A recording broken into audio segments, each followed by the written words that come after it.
Hip, hip. Hooray! Hip, hip. Hooray! Hip, hip.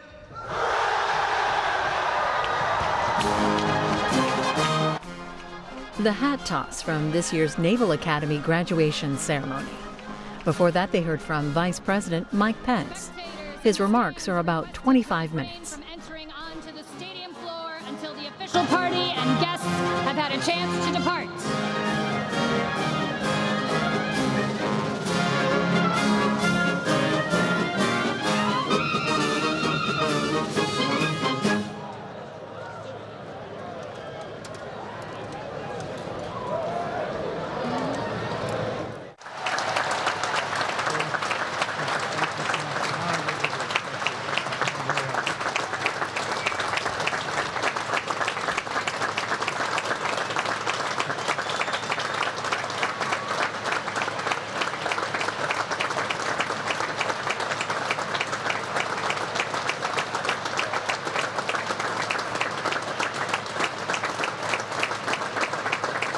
Thank you.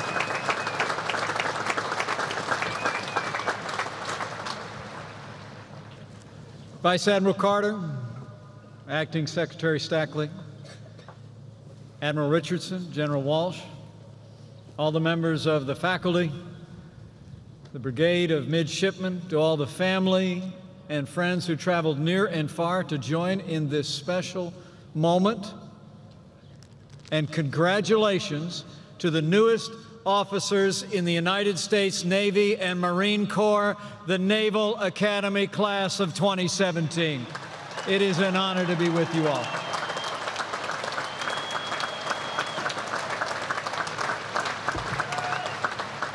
Today, it's my great privilege to bring you congratulations, and also to offer you the congratulations of your Commander-in-Chief, the 45th President of the United States of America, President Donald Trump.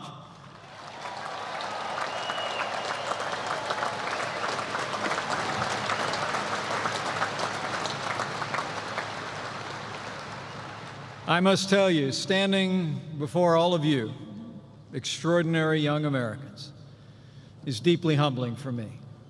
It's humbling for me to be here in the midst of Fleet Week at this storied military and academic institution with the extraordinary men and women of the class of 2017. Yours is already a class of distinction.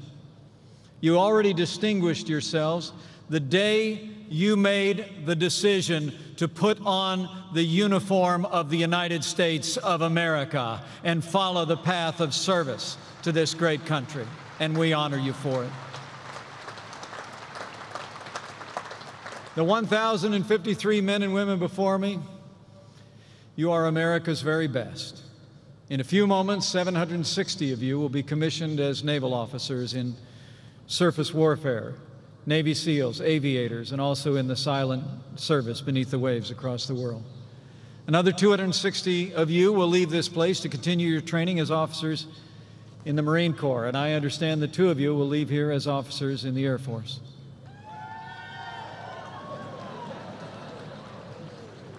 Apparently well represented here.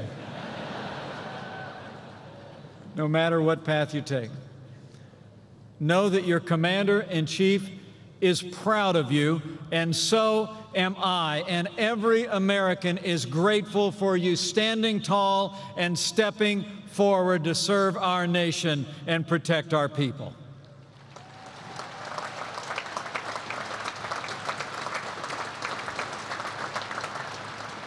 Before I go, though, any further, I'd like to add my voice to those who have remembered 3 who also stepped forward.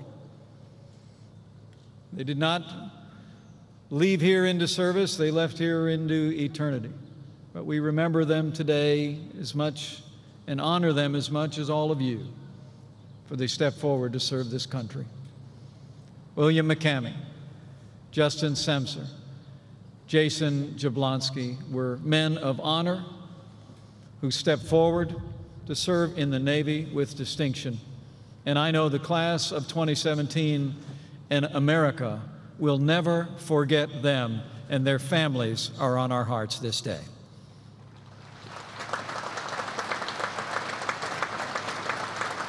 So today is a day of pride and celebration, not only for all of you in uniform before me, but for those who saw you through, for your friends, your professors, your commanding officers, and especially your families. And speaking of which, I'm grateful to be joined today by my commanding officer. Would you mind welcoming the Second Lady of the United States of America, who's a Marine Corps mom? Karen Pence is with us today.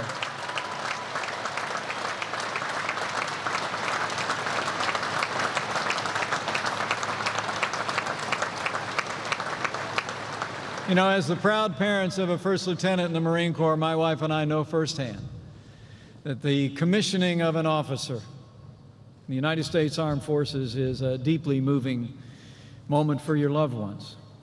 The people who believed in you, who believed long ago that you could make it here, who believed even on some days when you didn't, that you would make it to this day.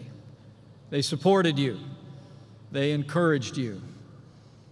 They prayed you through.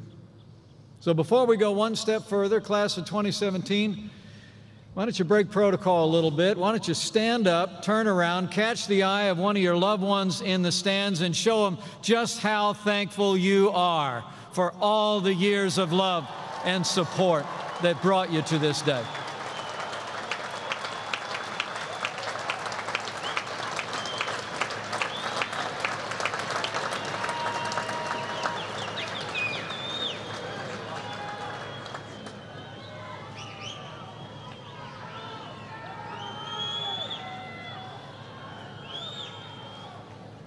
Oh, and before I forget to all the midshipmen who are here today, the whole cell phone thing and that last deal, your minor conduct offenses are completely forgiven.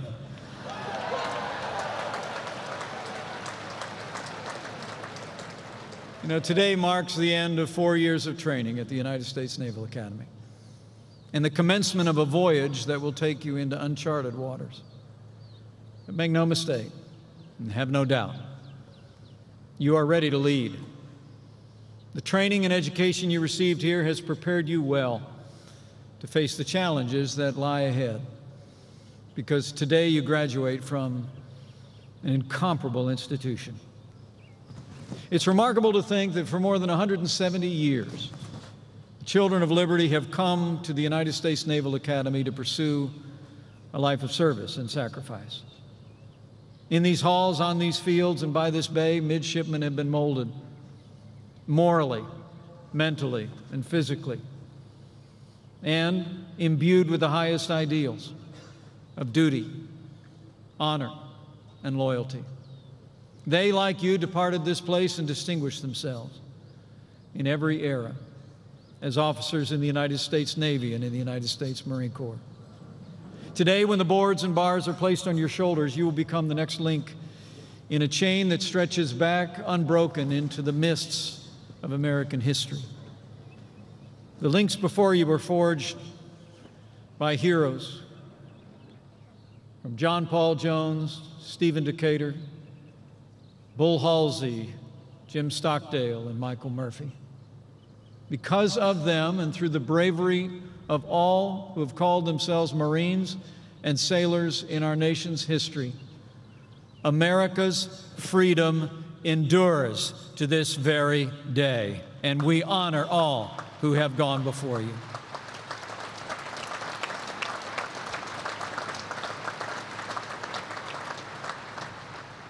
But now it's your turn to assume the watch. And remember, it's not just America that your predecessors protected. Think today of what the world owes the United States Navy and Marine Corps. Here at the Navy Marine Corps Stadium, these stands are emblazoned top to bottom with the names of lands and seas that were consecrated by the sacrifice of the American sailor and Marine. I see Belleau Wood, where Marines charged the enemy 6 times, won the day to defend the freedom of Western Europe. I see the Battle of the Atlantic, the many battles of the Pacific, the Coral Sea, Midway, Leyte Gulf, when the Navy rolled back the tide of tyranny that had engulfed so much of the Asian Pacific. I see Incheon in Korea and the Mekong Delta in Vietnam. I see Iraq and Afghanistan, where to this very day, at this very hour, your brothers and sisters in arms stand strong and courageous in defense of liberty in the global war on terror.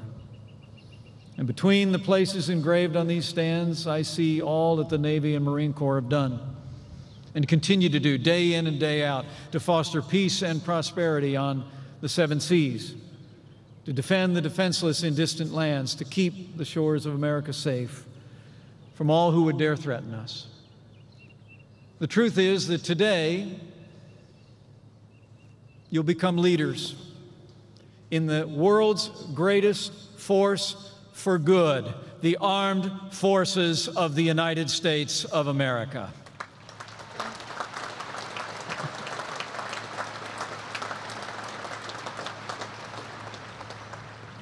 All of you who do so are patriots, heroes all. You're the pride of your family, and you're the pride of the American people.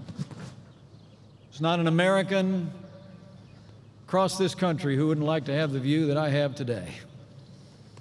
It's very inspiring. You're from the rest of us, but you're the best of us. And you'll leave this place and enter a world in desperate need of the honor, courage, and commitment that defines the leadership that you learned here. So a few words of admonition. Trust your training and the principles you learned here, and you'll have success in your career and for your country. Remember that character is destiny. Be men and women of integrity. People follow people they trust. I truly believe that among the most important qualities of leadership, whether it's in the armed forces or any other endeavor, are humility, orientation to authority, and self-control. And I encourage you to cultivate these qualities as leaders in increasing measure every day from this day forward. With humility, consider others to be more important than yourselves. Be servant leaders. Approach every challenge as a learner and a listener first. In multiple counselors, there's wisdom, and the best decisions by the best leaders come from counsel and collaboration. Next is orientation to authority. Nothing I have to explain to those of you sitting before me today. Follow the chain of command without exception. Submit yourselves, as the saying goes, to the authorities that have been placed above you. Trust your superiors. Trust your orders, and you'll serve and lead well. And lastly, as arduous as it has been, the physical training in this place, I encourage you to continue to practice the discipline of self-control. There's an old proverb that says, like a city whose walls are broken down is a man who lacks self-control. I truly believe that commanding others first begins with being able to command yourself. Discipline is the foundation of leadership. Integrity, humility, orientation to authority, and self-control are my admonition to you today. I truly believe that as you pursue these qualities of character, you will lead with distinction. And as you've done to this moment in your life, you'll prove yourselves worthy of the trust that your Commander-in-Chief is placing in you today, to be faithful defenders of our nation and our way of life. And as you prepare to assume your duties, I want to say to the new officers and to your families, President Donald Trump is the best friend the armed forces of the United States will ever have.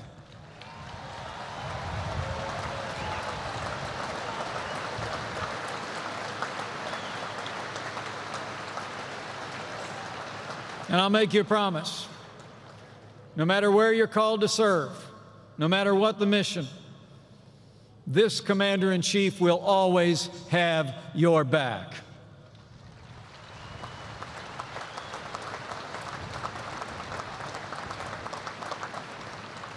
And to the families who are gathered here today and all these rising officers, I say, President Donald Trump and I will not rest, we will not relent until we rebuild our military, restore the arsenal of democracy, and ensure that our soldiers, sailors, airmen, Marines, and Coast Guard have all the resources that you need to accomplish your mission and come home safe. That is our pledge to each of you.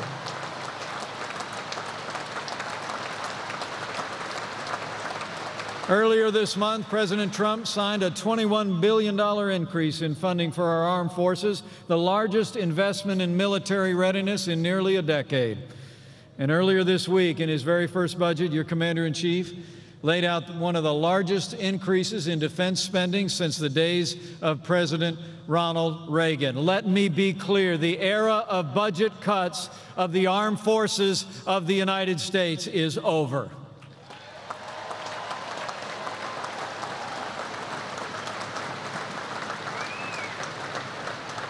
The President's budget increases funding for our national defense by $54 billion, provides more than 56,000 new service members, and begins to rebuild our Navy with 8 new battle force ships headed for the sea.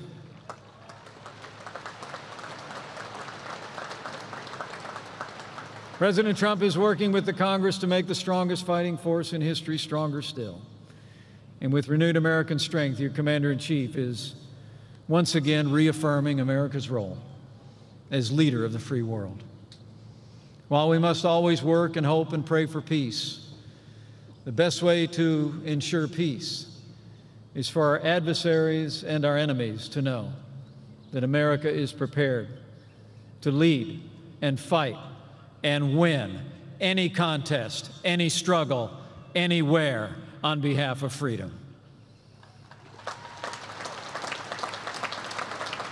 Now you, the class of 2017, will be the instruments of American policy. Today you leave the brigade of midshipmen to join the vanguard of freedom. Your mission is more important now than ever. The mission of the United States Navy is multifaceted. You prevent the outbreak of major war and uphold peace and security around the globe. It's part of what the Navy does. You keep open pathways of prosperity from the Straits of Hormuz to the South China Sea, where just yesterday one of our mighty ships conducted freedom of navigation operations, reminding the world what American leadership looks like. That's also what the Navy does. And you do what men and women of the Navy has always done. You bear the burdens of your duty with honor, courage, and commitment as the unbreakable backbone of American freedom. That's what the Navy does, and that's now what all of you will do from this day forward. As soon-to-be commissioned officers in the United States Navy and Marine Corps, all of you from this day forward are called to be leaders. Always remember that you follow in the wake of heroes who've done just that. You can banish any doubt by thinking of those who have gone before and the great cloud of witnesses that surrounds us today, not just in the stands, but beyond. When I think of those who've gone before, I think of just a half century ago. A young man from Trussville, Alabama, did just what you all did. He'd answered the call to put on the uniform, and he was sitting right where you're sitting. Graduated from the United States Naval Academy in 1967. Not too long after that, he sailed across the Pacific to join the fight for freedom in the jungles of Vietnam. One day, assigned to a small boat unit, he was working with his team to extract a group of Navy SEALs from behind enemy lines when his boat was ambushed. He was thrown overboard, wounded by shrapnel, but he still found within himself the strength and courage to swim back to his nearly empty boat and provide cover fire for his brothers. Despite his own injuries, he personally attended to the wounded. He refused medical assistance until all his brothers in arms had been treated. He was awarded the Silver Star for his peerless bravery and leadership under fire. 50 years ago, he was sitting right where you're sitting today. He went on from that moment to serve with distinction, 7th Fleet Commander, Fleet Forces Commander. When he retired in 2003, he'd risen to the rank of a 4-star admiral. And that young man from that small town is with us today. Would you join me in welcoming Admiral Robert Natter of the class of 1967? who joins us here today.